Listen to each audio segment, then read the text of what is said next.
নমস্কার বন্ধুরা, কেমন আছো তোমরা সবাই? আশা করি নিশ্চয়ই খুব ভালো আছো, আর আমিও খুব ভালো আছি। আসলে অনেক দিন ধরে আমি বাড়ি থেকে বেরোইনি, সেই কারণে ভাবলাম যাই একটু ঘুরে আসি। তো তোমাদেরকেও একটু সাথে করে নিয়ে যাই, তাই তোমাদেরকেও সাথে করে নিয়ে যাচ্ছি। তো আজকে কোথায় যাচ্ছি আর কী জন্যে যাচ্ছি, আসলে কী জন্য এটা বলা যাবে না। তার কারণ আমি ঘুরতেই যাচ্ছি, এছাড়া আর কিছুই না। তো তোমরা যারা যারা যাবে চলো আমার সাথে, আর যাদের যাদের বাড়িটা কাছে তাহলে তারা অবশ্যই কিন্তু যাবে, ঠিক আছে? তো আজকে যাচ্ছি আমাদের বনগাঁতেই একটা রহস্যময় মন্দির। হ্যাঁ, রহস্যময় মন্দিরই বলা যায়, তার কারণ এখানে রহস্যটা যে আদৌ কী তা কিন্তু আমরা স্থানীয় মানুষ হয়েও আমরা জানি না। আসলে স্থানীয় বলতে আমার বাড়ি কিছুটা দূরে, আর মন্দিরটাও আমার বাড়ি থেকে কিছুটা দূরে।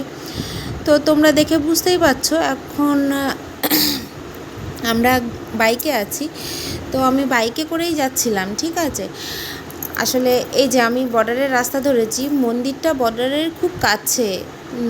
তো ভেবেছিলাম একবার বর্ডারটাও যাব, তো আর যাওয়া হলো না। এদিকে আবার দেখি স্কুলটাও ছুটি হয়েছে। তো চারপাশে স্কুলের মেয়েরা দাঁড়িয়ে আছে। আসলে এখানে বয়েজ স্কুল রাস্তার এপাশে আর গার্লস স্কুল রাস্তার ওপাশে, এইরকম একটা ব্যাপার। তো এরকম করতে করতে দেখো আমরা মন্দিরের রাস্তা কিন্তু ধরেই নিয়েছি। আসলে ওই মন্দিরটা রহস্যময় কেন সেটা বলবো। মন্দিরটা আজ থেকে 300 বছরের পুরনো, ঠিক আছে? কিন্তু মন্দিরে কেউ কিন্তু পুজো দেয় না। মন্দিরে যেই পুজো দেয় তারই মৃত্যু হয়। সেই কারণেই মন্দিরটাতে কেউ এখনও পর্যন্ত কোনো ধরনের পুজো দেয় না। তোমরা দেখলেই বুঝতে পারবে মন্দিরটা কীভাবে পড়ে আছে। তো দেখো এই যে বটগাছগুলো না প্রায় 1000 থেকে 1200 এইরকম বছরের পুরনো হবে। এই যে মন্দির দুটো, মন্দিরে এসে দেখলাম বাচ্চারা খেলাধুলো করছে, কিন্তু একটা মন্দির যেমন হয় এখানে কিন্তু তেমন কিছু ছোঁয়া নেই। এখানে সম্পূর্ণটাই মানে এই তোমরা যা দেখছো এরকমই। কিন্তু যা শুনলাম যে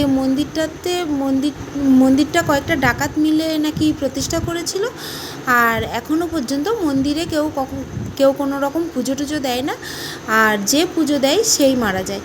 তো মন্দিরের তেমন কিছুই নেই, মন্দিরটা জাস্ট এই তোমরা তো দেখতেই পাচ্ছ। কিন্তু এই যে বটগাছগুলো আছে দুটো তিনটে, বটগাছগুলো আমার কাছে কিন্তু ভীষণ ভালো লেগেছে। দেখো এত সুন্দর ঝুড়ি নেমে এসছে বটগাছগুলো থেকে, খুব ভালো লেগেছে বটগাছগুলো। আর এটা বোধহয় মন্দিরের রান্নাবান্না হয় সেই কারণে।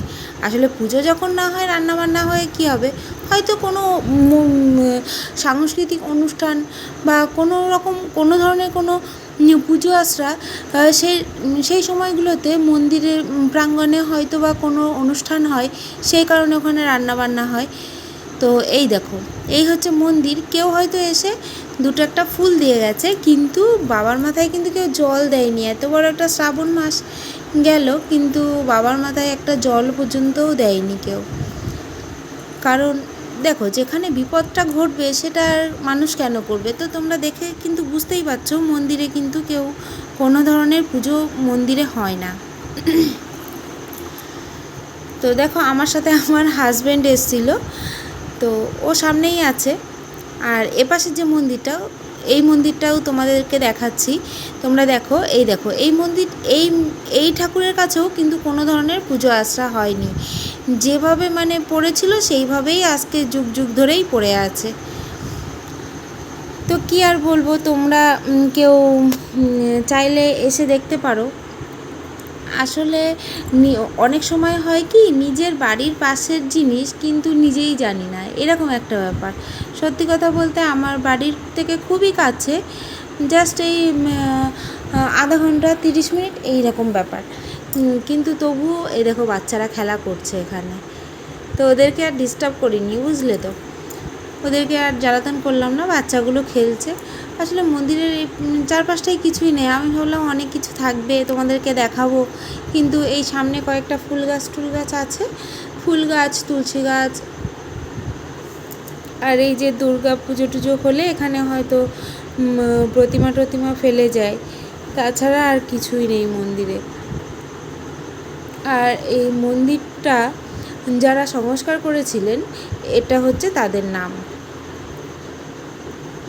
তো তোমাদের যদি কারোর ভালো লাগে বা ইচ্ছা হয় অবশ্যই এসে দেখে যেও, আর দেখে গিয়ে কিন্তু আমার বাড়ি থেকেও একটু ঘুরে যেও, ঠিক আছে? তোমাদের সাথেও দেখা হয়ে যাবে তাহলে। ঠিক আছে, চলো আজকে এই পর্যন্ত, কালকে আবার দেখা হবে, বাই।